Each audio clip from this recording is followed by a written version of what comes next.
comment va notre chère planète? Pas bien. Hein. Pas bien. Ah bah non.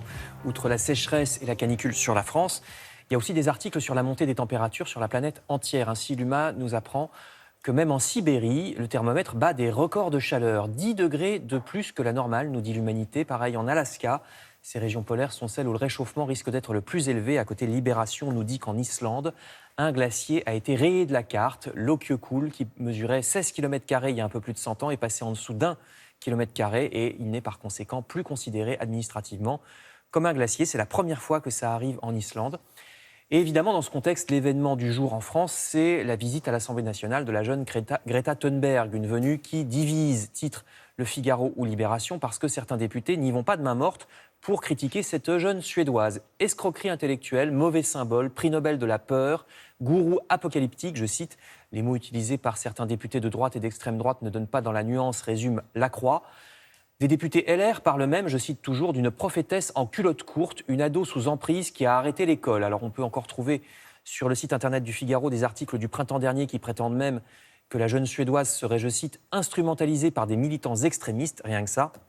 Alors certes, certains députés ont un argument, ils prétendent qu'on ferait mieux de recevoir des experts. Sauf que Greta Thunberg, justement, arrive à l'Assemblée accompagnée d'une experte climatologue. Bref, selon IB, beaucoup de ces arguments anti-Thunberg sentiraient le populisme. Les réseaux sociaux d'extrême droite compteraient d'ailleurs parmi les plus violents à son encontre. Certains députés estiment aussi qu'en vérité, leurs collègues les plus critiques contre la jeune fille cherchent surtout à faire parler d'eux.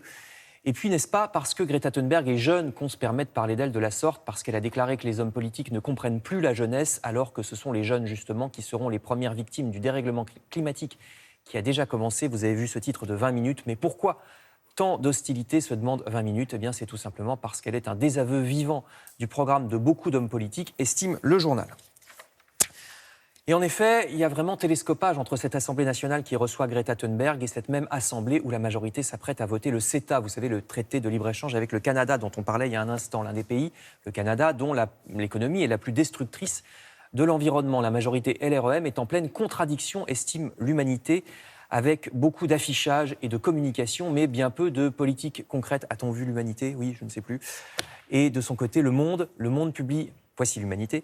Et de son côté, Le Monde publie un article stupéfiant justement sur ce CETA, ce traité avec le Canada, qui va bel et bien permettre l'importation en France de bœufs nourris aux farines animales, comme à l'époque de la vache folle. Mais oui, un procédé pourtant interdit en Europe. L'article du Monde est stupéfiant parce qu'il raconte que les experts du gouvernement français eux-mêmes semblent n'avoir pas compris certains paragraphes de ce traité de libre-échange, dit cet article, qui donc vont permettre l'importation de bœufs nourris aux farines animales. Et ce sont les journalistes qui ont dû attirer leur attention sur certaines mesures, à tel point que les experts en question ont fini par décider de ne plus répondre aux journalistes du Monde.